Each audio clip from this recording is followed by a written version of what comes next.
আকাশবাণী খবর পড়ছি প্রিয়া বিশ্বকর্মা। প্রথমে বিশেষ বিশেষ খবর। প্রধানমন্ত্রী আজ ও আগামীকাল নতুন দিল্লিতে মুখ্য সচিবদের জাতীয় সম্মেলনে পৌরোহিত্য করবেন।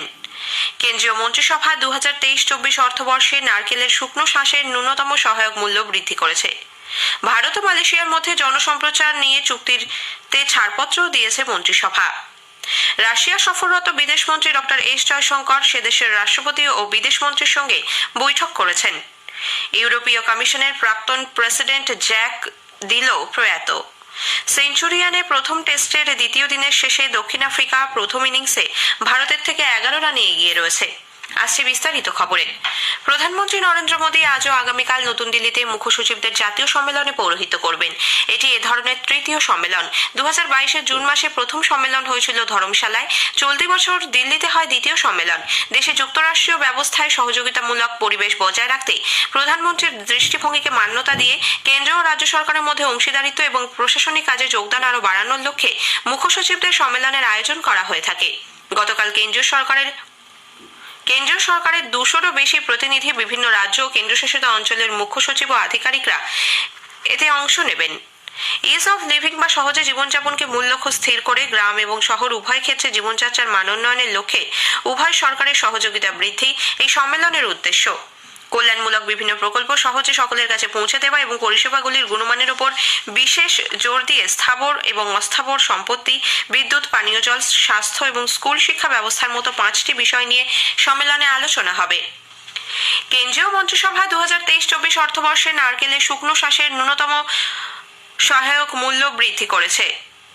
নতুন দিল্লিতে গতকাল কেন্দ্রীয় তথ্য ও সম্প্রচার মন্ত্রী অনুরাগ সিং ঠাকুর সাংবাদিকদের বলেন, মিলিং কোপরা বা তেল উৎপাদনে ব্যবহৃত নারকেলের শাঁসের দাম গতবারের চেয়ে কুইন্টাল পিছু 300 টাকা এবং বল কোপরা বা উৎসব অনুষ্ঠান ও ড্রাই ফ্রুট তৈরিতে ব্যবহৃত নারকেল শাঁসের দাম 250 টাকা বৃদ্ধি করা হয়েছে। 2014-15 অর্থবর্ষে মিলিং কোপরার সহায়ক মূল্য ছিল কুইন্টাল পিছু 5250 টাকা। 2024-25 অর্থবছরে তা বৃদ্ধি পেয়ে হবে 11,160 টাকা। অন্যদিকে বল কোপরার দাম 2014-15 অর্থবর্ষে কুইন্টাল পিছু ছিল 5,300 টাকা, যা 2024-25 অর্থবছরে বেড়ে হবে 12,000 টাকা। মন্ত্রিসভা গঙ্গা নদীর ওপর 4.5 কিলোমিটারের বেশি 6 লেনের একটি সেতু নির্মাণেও ছাড়পত্র দিয়েছে। এই সেতুটি বিহারের দীঘা থেকে সোনপুরের মধ্যে সংযোগ স্থাপন করবে। এতে মোট খরচ ধরা হয়েছে 3,064 কোটি টাকা। ভারত ও মালয়েশিয়ার মধ্যে রেডিও ও টেলিভিশনের মতো গণসম্প্রচারকে উৎসাহ দিতে একটি সমঝোতা পত্র তেও অনুমোদন দিয়েছে মন্ত্রিসভা। চলতি বছর নভেম্বরে প্রসার ভারতী এবং রেডিও টেলিভিশন মালয়েশিয়ার মধ্যে চুক্তিটি স্বাক্ষরিত হয়েছিল। এর ফলে বিভিন্ন দেশের সঙ্গে প্রসার ভারতীর চুক্তির সংখ্যা বৃদ্ধি পেয়ে 46-এ দাঁড়ালো। এই চুক্তির ফলে সংস্কৃতি, শিক্ষা, বিজ্ঞান, প্রযুক্তি, ক্রীড়া এবং অন্যান্য ক্ষেত্রে অনুষ্ঠান ও সম্প্রচারের আদান প্রদান ঘটবে। মন্ত্রিসভা একই সঙ্গে ভারত ও ইতালির মধ্যে দক্ষ শ্রমিক, ছাত্রছাত্রী এবং পেশাদারদের যাতায়াতের সুবিধা ও কাজের জন্য মোবিলিটি অ্যান্ড মাইগ্রেশন চুক্তিতে অনুমোদন দিয়েছে। এই চুক্তির ফলে ভারতীয় ছাত্রছাত্রীরা প্রশিক্ষণের পর 12 মাস পর্যন্ত পেশাগত অভিজ্ঞতা অর্জনের জন্য সে দেশে থাকতে পারবে। পুঞ্চে গত সপ্তাহে 4 সেনা জওয়ান শহীদ হওয়ার ঘটনায় পরিস্থিতি পর্যালোচনা করতে প্রতিরক্ষা মন্ত্রী রাজনাথ সিং গতকাল জম্মুর রাজভবনে এক উচ্চ পর্যায়ের বৈঠক করেন। বৈঠকে উপস্থিত ছিলেন জম্মু কাশ্মীরের উপরাজ্যপাল মনোজ সিনহা, সেনাবাহিনীর প্রধান জেনারেল মনোজ পান্ডে, জম্মু কাশ্মীর পুলিশের মহানির্দেশক আর সোয়েন এবং গোয়েন্দা সংস্থার উচ্চপদস্থ আধিকারিকরা। প্রতিরক্ষা মন্ত্রী রাজনাথ সিং জম্মু কাশ্মীর সফরে গতকাল রাজৌরি যান। সীমান্তবর্তী জেলা পৌঁছে সাম্প্রতিক জঙ্গি হানার প্রেক্ষিতে তিনি সেখানকার নিরাপত্তা পরিস্থিতি পর্যালোচনা করেন। সেনাবাহিনী, পুলিশ ও 2 জেলার আধিকারিকদের সঙ্গে বৈঠক করেন তিনি। জঙ্গি দমন অভিযান নিয়েও বিস্তারিত আলোচনা হয় তাদের মধ্যে। বৈঠকের পর প্রতিরক্ষা মন্ত্রী ব্লক ডেভেলপমেন্ট কাউন্সিল ও জেলা ডেভেলপমেন্ট কাউন্সিলের সদস্যদের সঙ্গে এবং পুঞ্চ ও রাজৌরি জেলার নেতৃবৃন্দের সঙ্গে দেখা করেন। এরপর তিনি মৃত ব্যক্তিদের পরিবারের সঙ্গে ও পুঞ্চ জেলার বাফলিয়াজের তোপাপীর গ্রামের অধিবাসীদের সঙ্গে দেখা করেন এবং ঘটনার দ্রুত তদন্তের আশ্বাস দেন। বেআইনি কার্যকলাপ প্রতিরোধ আইনের আওতায় মুসলিম লীগ জম্মু কাশ্মীর MLJK-র মাসারাত আলম গোষ্ঠীকে কেন্দ্র নিষিদ্ধ ঘোষণা করেছে। সোশ্যাল মিডিয়ায় এক পোস্টে কেন্দ্রীয় স্বরাষ্ট্রমন্ত্রী অমিত শাহ বলেছেন, জম্মু কাশ্মীরে এই গোষ্ঠী দেশবিরোধী কার্যকলাপে লিপ্ত এবং তারা জঙ্গিদের মদত দিত। খবর শুনছেন আকাশবাণী থেকে। রাশিয়া সফররত বিদেশমন্ত্রী ডক্টর এস জয়শঙ্কর গতকাল ক্রেমলিনে সে দেশের রাষ্ট্রপতি ভ্লাদিমির পুতিনের সঙ্গে বৈঠক করেছেন। ইউক্রেন যুদ্ধ সহ একাধিক বিষয়ে তাঁদের মধ্যে কথা হয়। পুতিন বলেন, প্রধানমন্ত্রী নরেন্দ্র মোদী শান্তিপূর্ণভাবে ইউক্রেন সমস্যার সমাধানে বিশ্বাসী। রাশিয়া ভারতের সঙ্গে এই সমস্যার সমাধানে সমস্ত তথ্য ভাগ করে নিতে চায় বলে তিনি জানান। প্রধানমন্ত্রীকে আগামী বছর রাশিয়া সফরের জন্য আমন্ত্রণ জানিয়েছেন পুতিন। এদিকে বিদেশমন্ত্রী মস্কোয় গতকাল রাশিয়ার বিদেশমন্ত্রী সের্গেই ল্যাভরভের সঙ্গেও দ্বিপাক্ষিক বৈঠক করেন। বৈঠকে ভারত প্রশান্ত মহাসাগরীয় অঞ্চল, ইউক্রেন এবং ইসরায়েল গাজা সংঘর্ষ নিয়ে বিস্তারিত আলোচনা হয়। এরপর দুদেশের মধ্যে আগামী 4 বছরের জন্য প্রোটোকল অন কনসালটেশন স্বাক্ষরিত হয়। অর্থনৈতিক সহযোগিতা, এনার্জি, যোগাযোগ ব্যবস্থা, সামরিক প্রযুক্তি এবং দুদেশের মধ্যে জনসাধারণের মধ্যে যোগাযোগ বৃদ্ধি এর অন্যতম উদ্দেশ্য। পরে ডক্টর জয়শঙ্কর সাংবাদিকদের বলেন, কৌশলগত অংশীদারিত্বের ভিত্তিতে দুদেশের মধ্যে দায়িত্বশীল ও নিবিড় সম্পর্ক রয়েছে। দুদেশের মধ্যে বাণিজ্য এখন সর্বোচ্চ উচ্চতায় পৌঁছেছে। গত বছর এই বাণিজ্যের পরিমাণ ছিল $50 বিলিয়ন। আগামী বছর জানুয়ারিতে ভাইব্রেন্ট গুজরাট বৈঠকে রাশিয়ার শক্তিশালী উপস্থিতি ভারত প্রত্যাশা করে বলে ডক্টর জয়শঙ্কর মন্তব্য করেন। আন্তর্জাতিক পর্যায়ে যুদ্ধবিরতির আবেদন সত্ত্বেও ইসরায়েলের সামরিক বাহিনী আইডিএফ গতকাল গাজায় স্থল, জল ও আকাশপথে হামলা চালিয়েছে। সেনাবাহিনীর প্রধান হারজি হালেভি জানিয়েছেন, হামাসকে নিশ্চিহ্ন করতে এই যুদ্ধ কয়েক মাস স্থায়ী হবে। এদিকে আইডিএফ জানিয়েছে, গতকাল তাদের আরও 3 সেনা যুদ্ধে প্রাণ হারিয়েছেন। এই নিয়ে গত 20 অক্টোবর গাজায় অভিযান শুরুর পর থেকে 166 জন সেনার মৃত্যু হল। গাজার স্বাস্থ্য মন্ত্রক জানিয়েছে, গত 24 ঘন্টায় 195 জন প্যালেস্তিনীয় প্রাণ হারিয়েছেন। গুরুতর জখম হয়েছেন 325 জন। এই নিয়ে 11 সপ্তাহের এই যুদ্ধে 21,000-এরও বেশি মানুষের মৃত্যু হলো বলে স্বাস্থ্য মন্ত্রক জানিয়েছে। ইউরোপীয় কমিশনের প্রাক্তন প্রেসিডেন্ট জ্যাক দিলো প্রয়াত।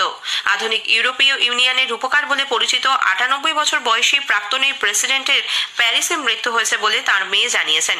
1985 থেকে 1995 পর্যন্ত তাঁর সভাপতিত্বকালে ইউরোপীয় ইউনিয়নের প্রধানদের ব্রাসেলস বৈঠকে সীমান্তের বেড়াজাল ভেঙে পণ্য, পরিষেবা এবং মানুষের মধ্যে আদান প্রদান অবাধ করার ব্যাপারে সহমত হয় সদস্য দেশগুলি।